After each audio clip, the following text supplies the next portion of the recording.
je m'appelle Valentina Vietro, je suis uruguayenne de Uruguay, c'est un tout petit pays dans l'Amérique du Sud, entre l'Argentine et le Brésil. Et je suis née à Montevideo et à un moment donné, je voulais prendre la route, voyager. Moi, j'avais dit que j'allais partir un an. Et moi, je voulais partir. C'est un moment où les gens ne comprenaient pas pourquoi je partais parce que j'avais énormément de projets. Mais moi, je voulais plutôt développer mon projet artistique. Et j'avais tellement de travail que je n'arrivais pas. Je me suis dit, bon, je pars un an et je vais peut-être habiter à Barcelone. Je suis passée à Paris parce que j'avais des amis. Je suis restée là 12 ans. Et au fur et à mesure, je ne sais pas, à un moment donné, je me suis dit, il faut que je trouve une stratégie pour sortir mon premier livre. Et tout le monde parlait de Marseille. Moi, j'habitais à Montreuil. La moitié de Montreuil déménageait à Marseille. Et je me dis, bon, ça va être bien. Du coup, je suis venue à Marseille. La première semaine que je suis venue à Marseille, j'ai retrouvé une vingtaine de personnes. Tout le monde me disait, non, mais tu peux garder mes enfants et tu peux rester quelque chose chez moi. Et donc, ça m'a paru tellement facile, accueillante, léché, que je me suis dit, voilà, je tente. Moi, je m'appelle Sano Zakaria, alias Zaki Djigia. Je viens du Burkina Faso, deuxième capitale Bobo Dioulasso. Bobo Dioulasso qui est la ville culturelle du Burkina, ville économique. Je suis griot en tant que, en plus, je suis artiste musicien, percussionniste, balanfoniste, dundun, je suis polyvalent, je chante aussi. On m'appelle Zaki Djigia, pourquoi? Parce que mon groupe s'appelle Djigia. Djigia veut dire l'espoir. Donc j'ai grandi dans ces groupes. On a commencé à voyager, on a fait beaucoup de tournées en Europe ici. Mon premier voyage, c'était Châlons en Champagne. C'est en 2002 j'ai découvert Marseille. J'étais ici. Il y a un festival qu'on appelle ici Château Gombert. Je suis passé sur Marseille ici. J'ai fait une semaine ici. Marseille, vraiment, ça m'a beaucoup plu.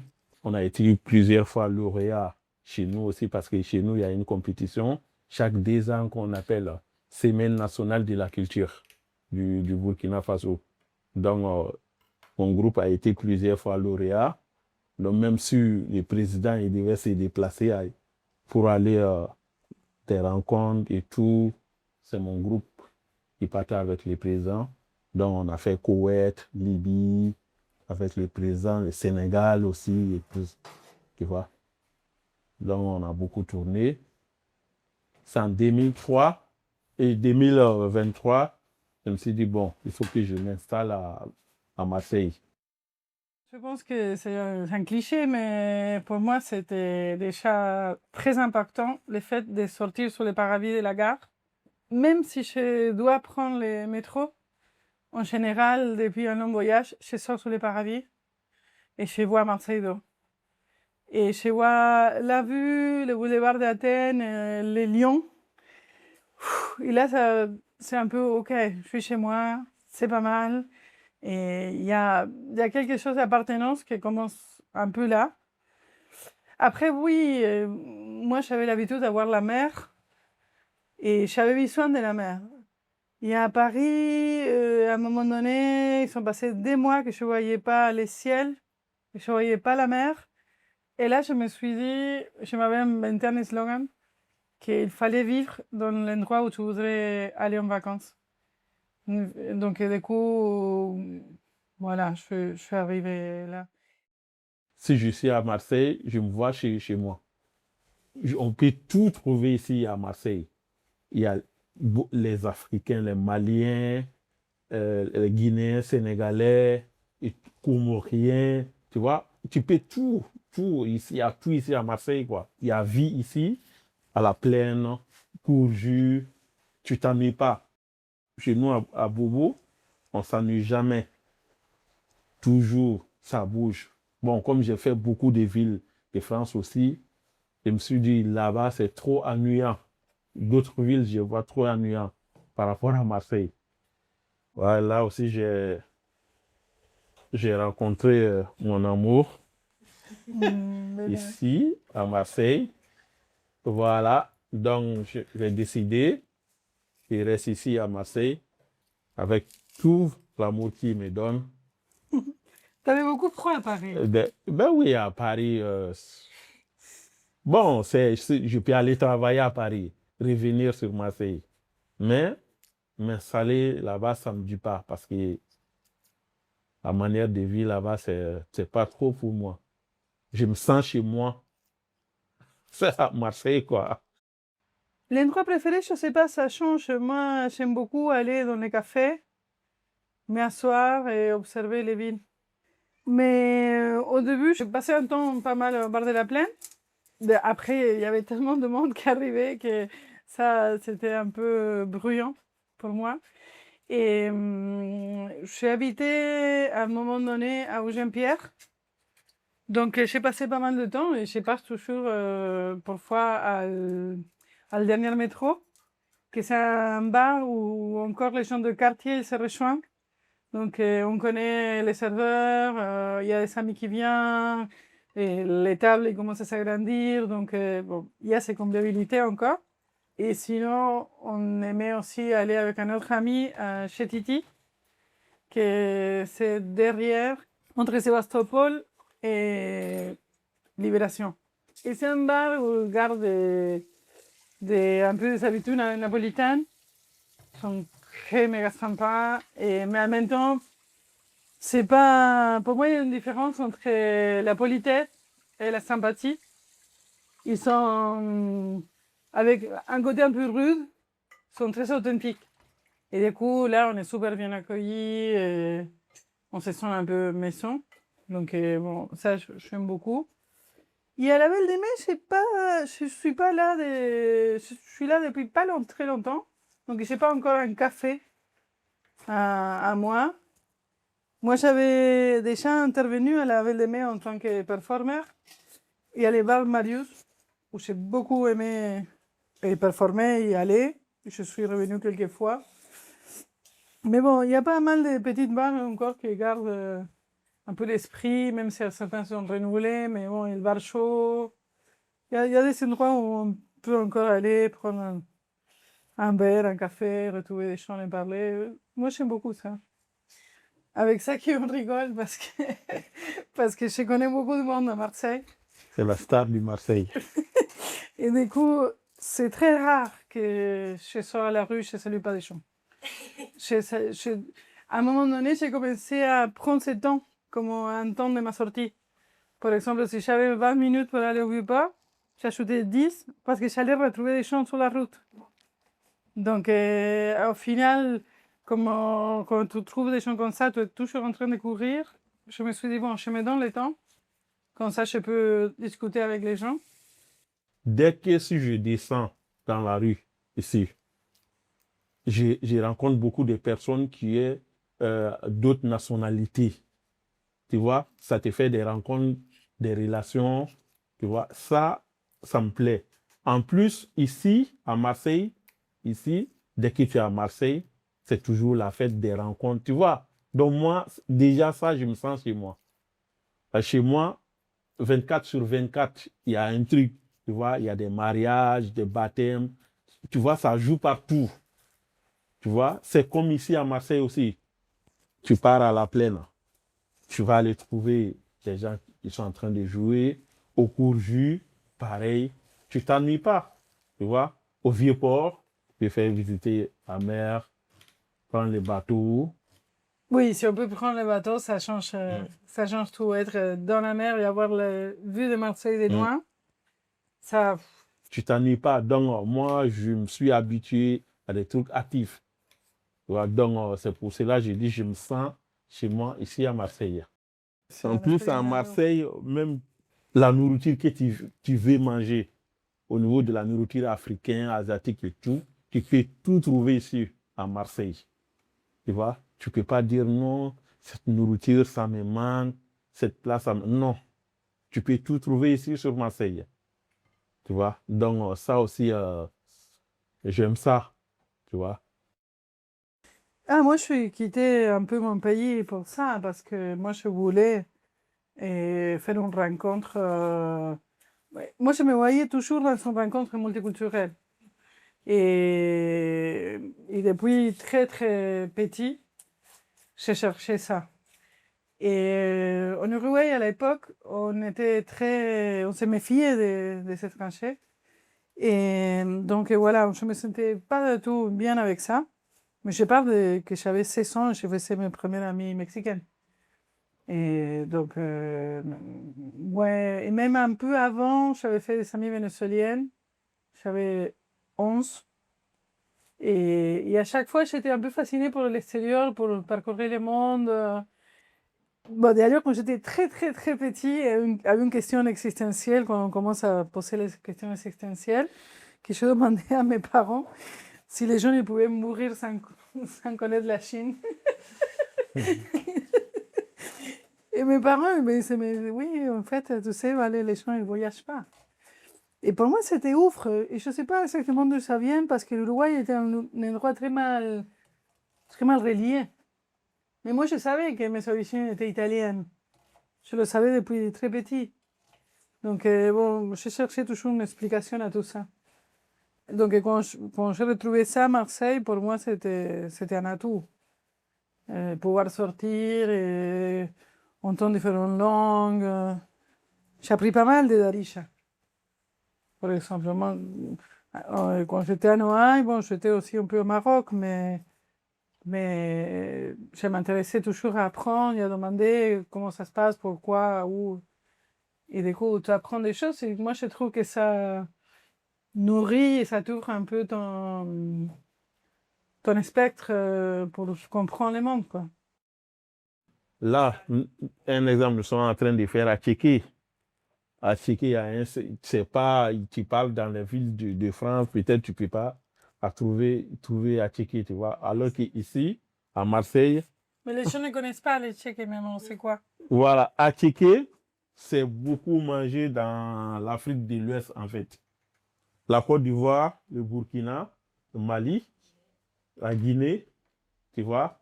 Là-bas, tu peux trouver à Tchéquie. À Tchéquie, ça se mange avec du poisson, la plupart. On mange Mais avec du poisson.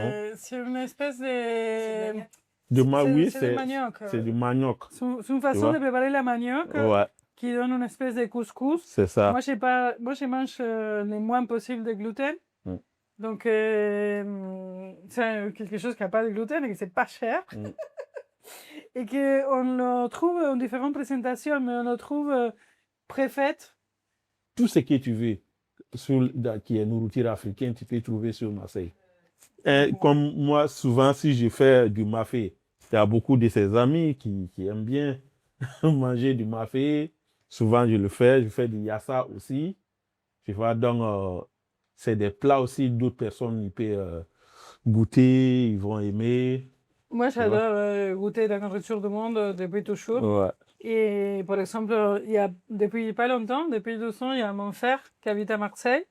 Et on se donne rendez-vous et on sort goûter des choses. Et donc, il n'y a pas longtemps, on a mangé dans un grec à 5 Avenue. Il est très bon. Et on a mangé. Bon, de temps en temps, quand on n'a pas d'idée, moi, j'adore aller sur les puces à Belsunce. Et c'est un endroit qui est très, très, toujours bien. Et puis à Marseille, ici, en tant que percussionniste, je suis Guémé Fola. Il y a beaucoup de danseuses aussi qui aiment bien la danse africaine. Tu vois, comme dans la semaine, j'enseigne des cours de djembé. J'accompagne des cours de danse aussi. Tu vois, donc il y a ce côté aussi que j'aime parce que moi, j'aime bien si des gens aussi s'intéressent beaucoup à ma culture. Tu vois, parce que moi, j'aime beaucoup partager. Voilà. Tu vois, c'est ça le djembé.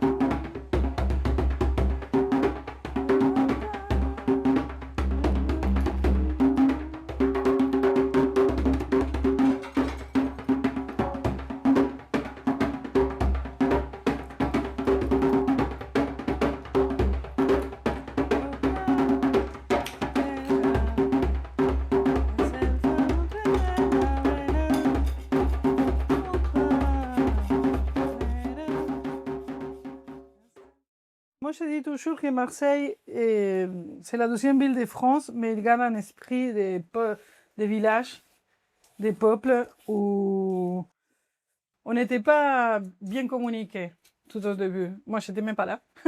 Mais bon, il y avait les Estaquiens, qui se considéraient Estaquiens, les champs de panier, que quand ils passaient du Vieux-Port, ou quand ils passaient la rue de la République, ils disaient, je vais aller à Marseille.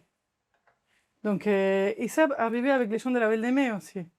Donc, vraiment, chaque quartier, il a gardé un peu son esprit.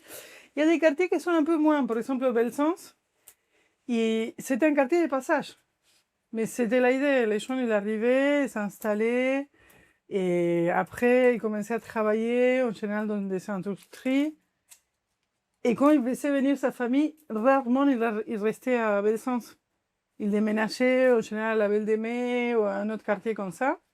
Donc, ça fait un peu l'esprit. Et la Plaine, c'est un quartier aussi qui avait un noyau historique, mais après, elle a lié beaucoup de quartiers quand ça est devenu plus à la mode. Et donc, actuellement, je pense pas qu'elle a gardé vraiment un esprit originel. Mais bon, quand je suis venue il y a 8 ans, c'était l'endroit où les noyaux militants résistaient et se retrouvaient. Bon, actuellement, franchement, je suis assez, je sais pas si fascinée, contente, émue pour mon quartier. Et moi, depuis un moment, je voulais habiter à la Belle de Mai. Quand je suis venue à Marseille, non, moi, je suis plutôt écrivaine à la base. Mais quand je suis venue à Marseille, et j'avais fait des années de théâtre, mais je voulais faire de la performance. Je voulais comme passer à notre pratique. Et en Uruguay, je ne sais pas pourquoi, je ne me sentais pas légitime de faire ça, je ne sais pas. Mais à Marseille, j'ai retrouvé un collectif de performers à la Friche. Et un collectif s'appelle Ornicar et Red Plexus. Ils sont là depuis la fondation de la Friche. Et j'ai passé avec eux 5 ans. On a fait pas mal de créations, des moments aussi où il a éclaté les Vichy-pirates les plus forts. Donc c'était très difficile de faire des choses à la rue. Et j'ai fini mes interventions avec eux avec une intervention dans la rue à la Belle de Mai. Et donc pour moi, c'était un très... Bon, j'ai fini, peut-être qu'on refait des choses ensemble, mais la dernière qu'on a fait, c'était ça. Et en fait, depuis que je venais à la Belle de Mai, je trouvais que c'était un endroit où ça restait très original, très authentique, pardon. Et les gens, ils sont nature.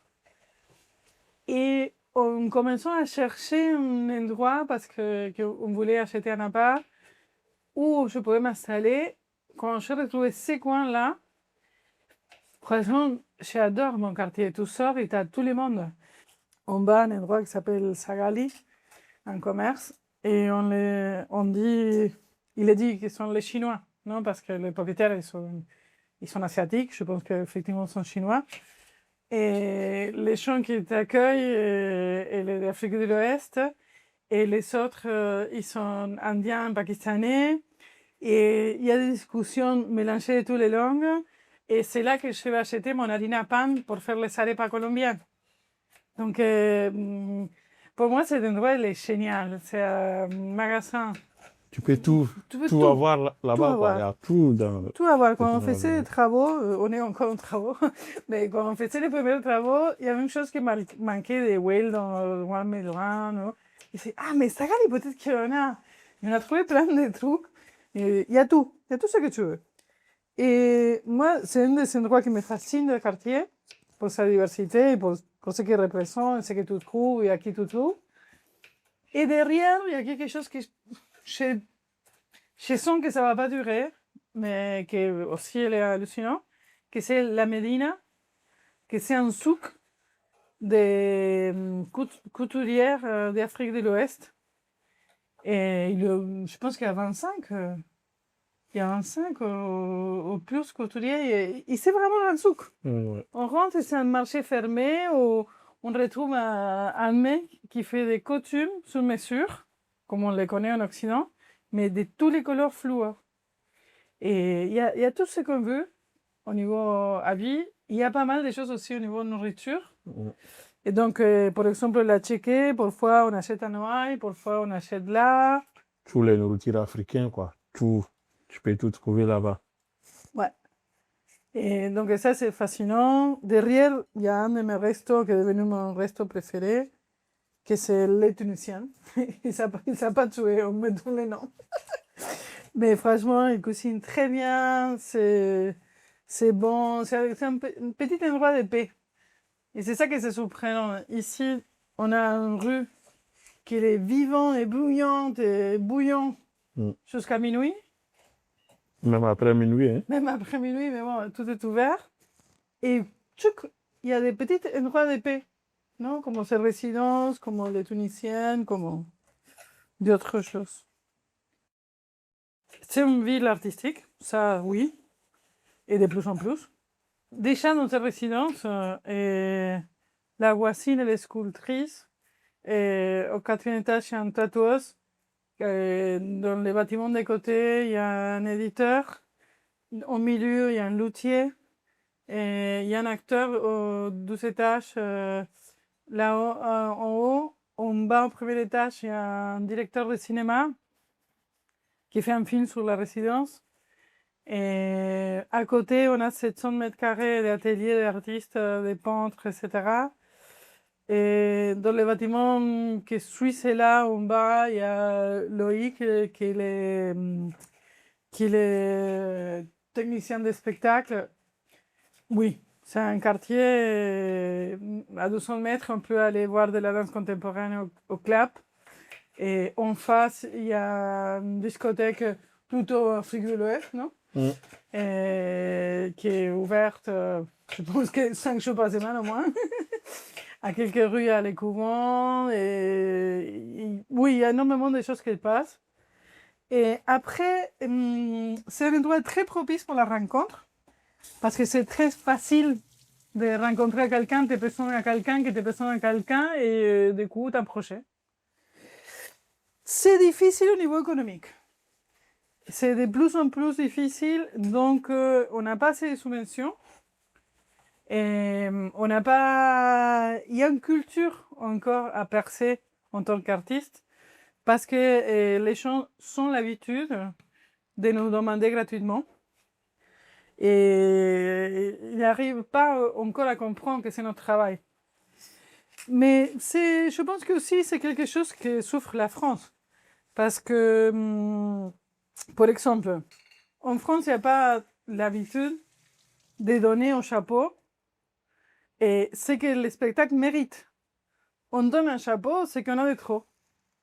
Donc les gens, ils ne se gênent pas de voir un spectacle de qualité et laisser 3 euros. Donc ils savent qu'avec 3 euros, ils n'achètent rien. Donc je pense qu'il y a cette culture de peut-être de l'État, il donnera, et pas de payer vraiment l'artiste. Il peut payer beaucoup une bière. Mais par contre, un spectacle, c'est plus dur. Et donc les artistes, ils viennent à Marseille, mais beaucoup, ils travaillent à l'extérieur. Je viens de voir les concerts de IAM avec 50 invités, 50 000 personnes. Et dans les stades, on fait des choses de qualité de dingue. Ah non, mais je pense qu'en 10 ans, 10 ans et demi en France, c'est les meilleurs concerts que j'ai vus. C'était vraiment... c'était trop fort. Vraiment, je pense qu'à Marseille, il y a des choses de qualité. Et il nous manque une certaine coordination parce qu'on a 5 festivals en même temps. Et du coup, comment on fait? Moi, je voudrais aller à tout. Mais s'il y a 3 festivals de cinéma en même temps, il faut que je choisisse où y aller. Et il y a des choses d'accès comme ça. Et c'est vrai que, avec tous les défauts, il y a beaucoup plus d'actions qui ont été entamées pour la mairie.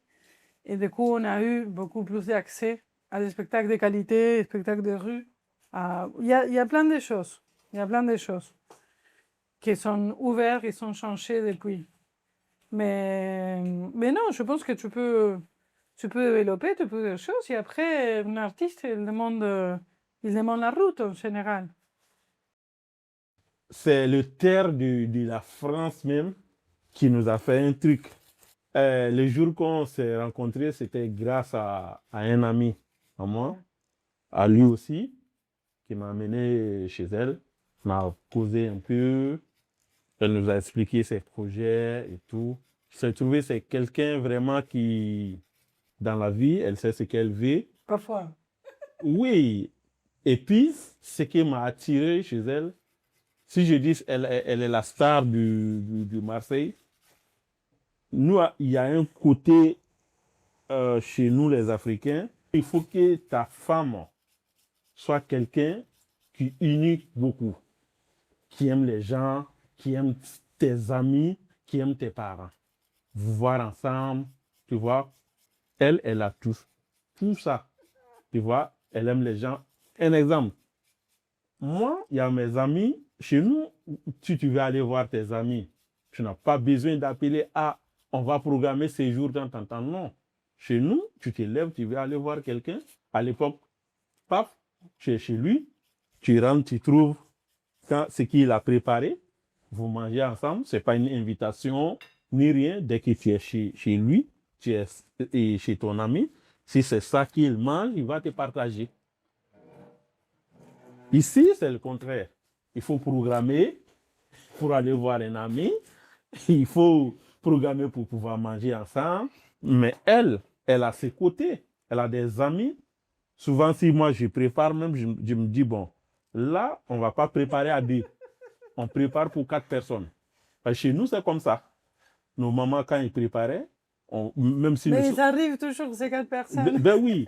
Donc, du coup, si on est 5 dans la famille, on prépare pour 10 personnes.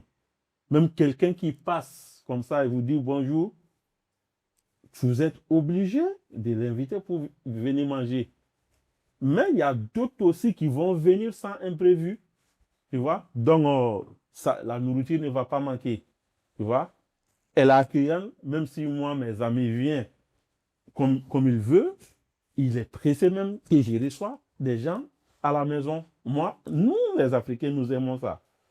Mais il y a d'autres.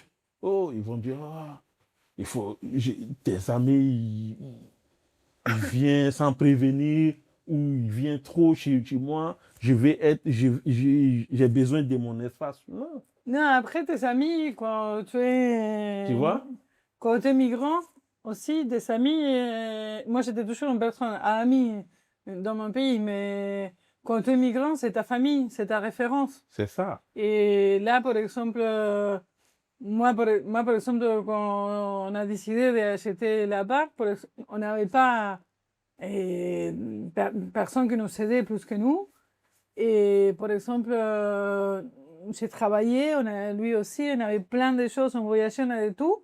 Et nos amis, ils avaient les clés pour venir faire la peinture, l'enduit. Et grâce à eux, on a pu déménager. Ben oui. Et on est même, bon, on a fait notre fête des Pâques cette année. Et la fête, elle consistait justement à que les amis, elles venaient avec quelque chose qui représente son pays. Oui, oui. Et qui pouvaient partager, si vous voulez, quelques expressions artistiques, etc. Chaque nationalité qu'on connaît, chacun a fait un repas. A fait un repas. On avait la bouffe de 13 pays, quoi. Ouais. On avait ça, on avait un groupe de musiciens africains divers qui sont joués. Après, il y a un ami, Bowan, un DJ argentine, que là, elle devient connue, elle devient célèbre.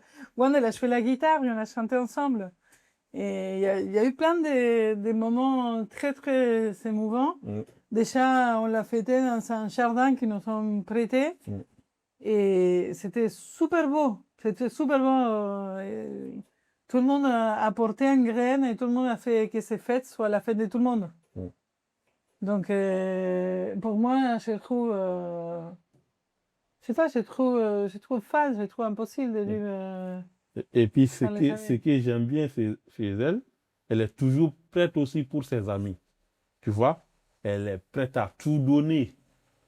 Pour toi, ses amis et tout. Tu Ouais, vois? mais toi aussi. Donc, mais oui, mais toi, tu as ça plus que moi. Ben oui, j'avoue. Ce côté d'entraide et ce que tu racontais par rapport à la nourriture, je pense qu'on retrouve beaucoup dans la Méditerranée aussi. Et que c'est pour ça aussi que Marseille, il y a cette connotation un peu familiale. Mm. Parce que toutes les différentes migrations qu'il y a eu, parce que voilà, Marseille, c'est un millefeuille de migration, bah, ça a beaucoup été au début des pays de la Méditerranée. Et après, c'est venu plus loin, mais il y a toujours eu ce côté un petit peu familial, l'éducation, la manière de vivre, qui fait que ça fait l'âme de la ville et que c'est la ville elle-même, en fait, qui vit un peu comme ça.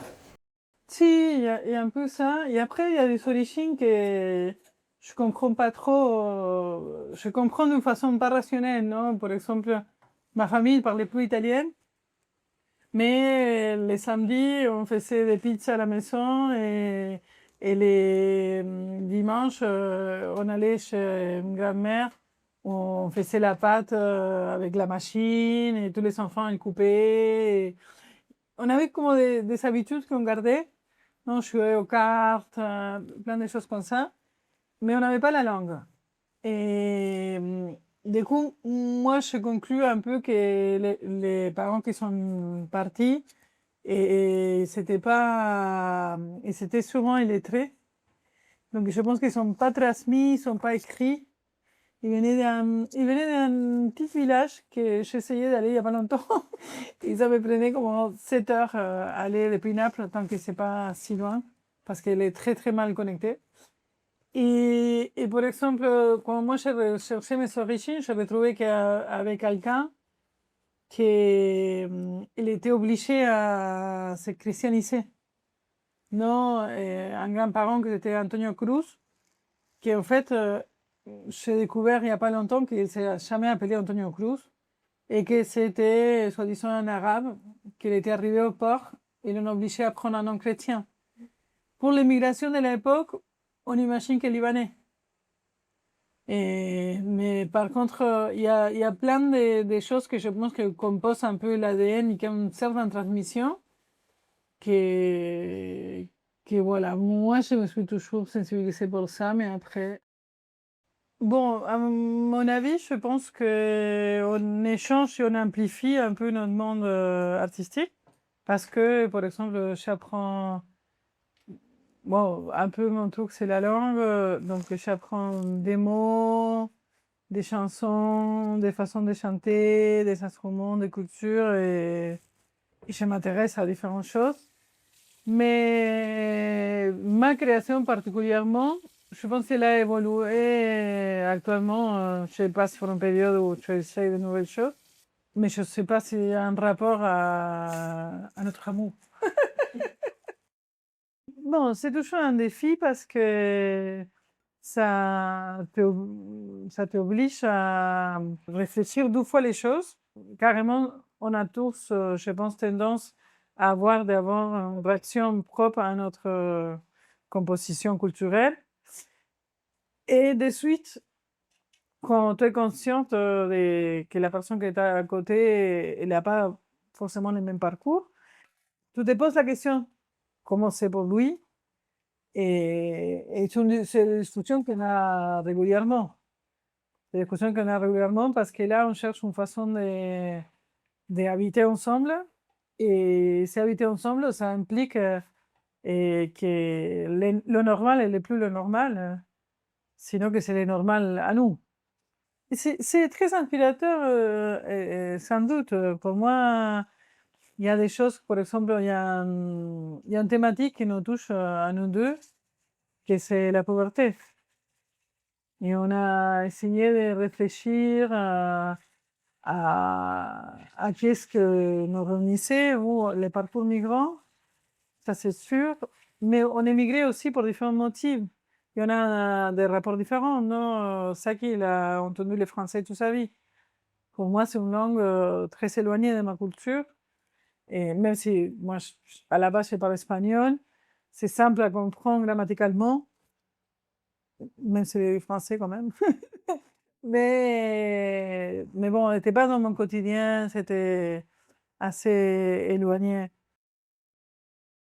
On voudrait créer un jour un petit spectacle pour enfants et faire croiser nos enfants et entre la poésie et la musique. On a un gros projet qu'on voudrait mettre en place, c'est d'aider le festival de la rue de Bobo Dioulasso.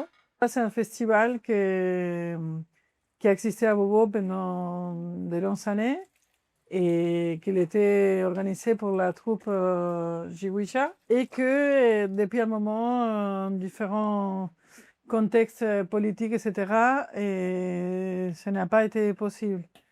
Donc, si on pourrait, on fait des petites actions toujours pour aider à cette idée. Et aujourd'hui, on est en train de demander un stage en France d'un des gesteurs qui travaille avec nous en chercher des projets pour qu'on puisse travailler ici, pour aussi qu'on puisse faire plus de réseaux pour faire venir en vie avec un appel au ministère de la Culture et d'autres acteurs marseillais qui pourraient nous aider, c'est en cours. Mais l'idée, c'est justement de pouvoir croiser. Là, j'ai une invitation aussi dans un festival à Ouaga et qu'on va discuter, un festival pour des artistes femmes, et pour aller surtout lire et faire des ateliers d'écriture. Ça, je pense que naturellement, ça va se croiser, mais un peu, on était pas mal croisés pour les urgences et pour le travail, etc. Donc voilà, je pense que ça va arriver. Et regarde, je vais sortir du truc, peut-être. C'est un peu mon œuvre, mon travail. Et moi, j'avais jamais eu un endroit spécial pour mon travail. Mais là, comme ça va être notre maison, bon, je me suis dit, bon, pour l'instant, il y a ça que j'ai produit jusque-là au niveau littéraire. Et donc, je l'ai trouvé un petit place pour l'instant. C'est des livres que moi, je fais, que je suis l'autrice. Et après, sont pas mal d'anthologies, aux livres que j'ai partagés, des revues que j'ai partagées en Uruguay, en Argentine, et en publication en Belgique, en Mexique, en Colombie. Ça, c'est les dernières. Et les versions en espagnol, ils sont à la librairie internationale de Marseille, la grande librairie internationale de Marseille. Sexualidades monstrueuses en espagnol, qu'on peut le trouver en français. Et les deux premières sont des livres de narration érotique. Et les deuxièmes en Benite, il n'y a pas que des narrations érotiques, sinon qu'il y a des textes militants. Mais de toute façon, pour moi, un peu parler de la sexualité, c'était toujours un acte militant. Moi, j'ai trouvé toujours un peu étrange le fait que la sexualité soit un tabou et que quelque chose de tellement naturel comme notre corps, ou l'utilisation de notre corps, ou la place de notre corps, doit être caché. Je pense que les silences qui entourent la sexualité rendent très malade notre société. Parce que les personnes ne savent pas comment se placer dans cette situation, ne savent pas comment se défendre, ne connaissent pas les limites. Et puis, moi, j'ai trouvé des amis à l'époque qui chopaient la chivée comme ça parce que voilà, il manquait d'informations, il manquait. Parce que aussi, ces pratiques étaient soumises à des endroits où il n'y avait pas la liberté, il n'y avait pas les choix. Donc, bon, pour moi, sexualité monstre. Et il a eu un peu d'écho à l'époque, d'un côté parce qu'il illustrait pour un illustrateur qui était très connu en Uruguay, Ombu, et de l'autre côté parce qu'il y a tous les corps qui sont représentés. Il y a aussi des histoires avec des personnes âgées, et il n'y a pas de jugement. Donc, c'est une écriture qui gardait beaucoup la littérature, les sons qu'une histoire soit rencontrée depuis la parole, mais sans avoir besoin de booster de façon violente et rend ça un défi sportif non plus. Et de là est né Agua Bendita, Eau Bénite, c'est un livre, c'est un peu une commande de l'éditeur en Buenos Aires, mais je réunis pas mal de textes, et j'écris des textes, c'est un peu une continuité de Sexualité Monstre, mais il y avait des choses, par exemple, comme La Gorda, La Grosse, que j'ai monté sur scène beaucoup, et que c'est un poème qui parle du corps, mais qui parle de la grossophobie. Donc c'est un peu... j'ai rejoigné tous les insultes que j'écoutais dans ma vie, et je les renvoyais quand même dans un poème. Donc voilà, ils ont été catalogués de féministes, ces livres, et s'ils le sont ou pas, je pense qu'à un certain point, l'acte de prendre la parole, et c'est aussi un peu un acte féministe. Au milieu, il y a eu Symptômes, Symptômes, c'est un livre qui est né du confinement. J'étais isolée et voilà, il fallait faire quelque chose, les mois finissaient, on ne savait pas. Donc, ce sont des petits chapitres qui sont écrits depuis un jeu isolé et enfermé, qu'il était mis en scène. Il a été pièce de théâtre en Uruguay. Et celui d'eux, on a un peu publié en France. Symptômes, non. On a la traduction depuis de longues années. Et on n'a pas pu le publier. Il y a maintenant, à un certain moment, j'ai lâché l'affaire parce que j'étais en train d'écrire La Douleur. Et pour moi, c'était une chose très importante. Où je reviens au corps, mais par contre, La Douleur, elle parle de l'endométriose. Et moi, j'ai souffert d'endométriose toute ma vie. J'ai été diagnostiquée 20 ans plus tard. Et au moment que j'ai décidé de faire une grosse opération, je décidé de faire un journal qui m'accompagne. Dans ce journal, il y avait des choses pratiques. Non? Aujourd'hui, je me fais tel examen, j'ai mal ici, j'ai mal là, je prends telle drogue, etc. Je suis mise en ménopause artificielle et ça me fait tel effet, par exemple. Et de notre côté, il y a une mise en question de toute l'histoire des 20 ans médicale et de la souffrance pas reconnue.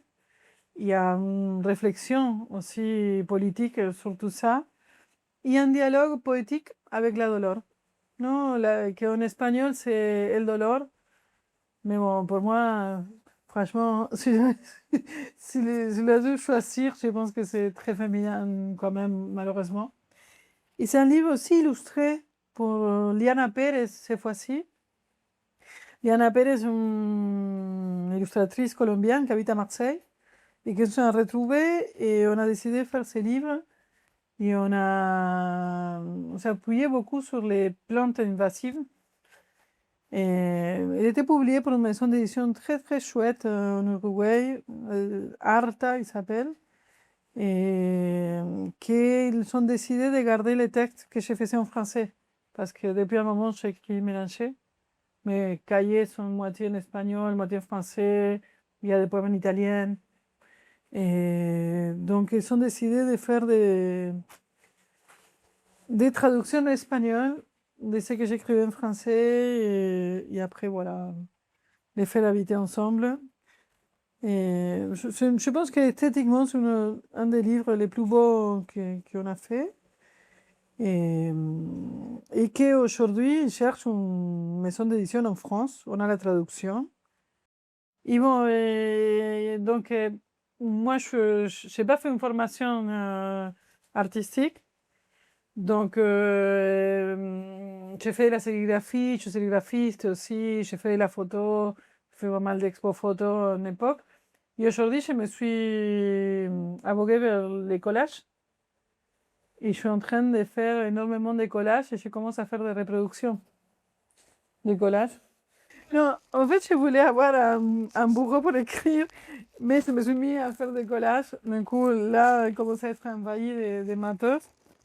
Et bon, je commençais à voir qu'est-ce que ça peut donner en carte postale, en affiche, en t-shirt. Il y a certains qui sont assez politiques. C'est là que moi, j'avais gardé une partie de ma menstruation. Depuis des années, j'ai des tâches que je garde. Et voilà, je voulais l'intégrer dans un collage. Et après, je fais quelques images. Celui-là, par exemple, aussi. Oh, mon interprétation de Marseille. Que là, c'est une ville sanguine. Quand même. Bon, c'est un peu ça, c'est que actuellement je suis en train de faire plus qu'écrire. J'écris toujours, mais aujourd'hui je suis un peu sur ça, sur notre écriture. Je vous présente un longa qui est communément appelé aussi tama. Je peux dire ça, c'est mon héritage. Ok. Voilà. Du coup, cet instrument, il y a beaucoup de mystique dedans. Parce que ça se joue chez nous dans les funérailles. Chez nous aussi, si tu n'es pas griot, tu n'as pas le droit de jouer ça. Et puis, c'est un instrument aussi, déjà, c'est fabriqué avec la peau du chèvre qui est traité. Bon, chez nous, à Bobo aussi, je parle à Bobo dans la famille des Bobo qui est mon ethnie. Il y a sept maisons des griots. Parmi ces 7 maisons des griots aussi, c'est mon papa Sylla qui a gardé ça de notre ancêtres qui fabriquent. C'est un instrument qui est fabriqué chez nous. Si tu arrives à Bobo, tu demandes, tu veux aller à Karagoué. Karagoué veut dire la grande baobab des griots. Bon, dans la société, les griots aussi, on a beaucoup de rôles à jouer. Je prends un exemple. Si, tout court, si tu veux marier, chez nous, si les notables veulent se marier, tu appelles un griot, tu l'envoies chez la mariée, c'est le griot qui part demander la main. S'il y a eu un malentendu aussi entre les notables, les chefs du village, donc partout quoi, c'est le griot qui part faire la paix entre eux. Tu vois? Ils n'ont pas le droit aussi de refuser. S'ils refusent, il y a un sort qui va tomber sur eux. Tu vois, parce qu'il y a ça entre nous, les notables, les chefs du village, tout. Si tu n'es pas un griot, si un griot intervient déjà à ce que tu fais, de pardonner, de laisser passer ça, si tu refuses seulement, après tu auras des problèmes. Tu vois, il y a ça entre nous. Dans les mariages aussi, c'est les griots qui jouent là-bas. Les funérailles, pareil. Tu vois? Cet instrument, dans ma langue, on appelle ça lunga utama, mais il y a un autre langue. Il y a un autre nom que je peux vous dire aussi, qu'il y a beaucoup qui ne connaissent pas ça. Ça, on appelle ça dafuru. C'est dans la langue bobo, mais il faut que tu sois initié pour comprendre ça. Dafuru, je vous explique. C'est un instrument. Dafuru, ça veut dire la bouche. La bouche blanche, la bouche claire. C'est un instrument qui n'aime pas la saleté, si tu es sale. Ou si tu joues avec parmi du monde comme ça, il y a des gens qui font des trucs, ils ne prennent pas la douche, ils viennent au milieu des gens. Un exemple, si tu rentres avec ça au milieu, tu joues, si la personne il s'approche directement, ça va se péter. Donc, c'est un instrument qu'on appelle dafour. Il y a beaucoup de mystique dedans. Tu vois? C'est un instrument qu'on appelle aussi tambour qui parle. Parce que c'est un langage.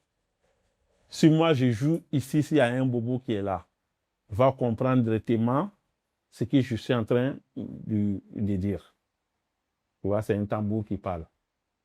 Tu vois? Je ne peux pas le jouer aussi sans demander du respect à mes ancêtres. C'est pour cela que je fais comme ça.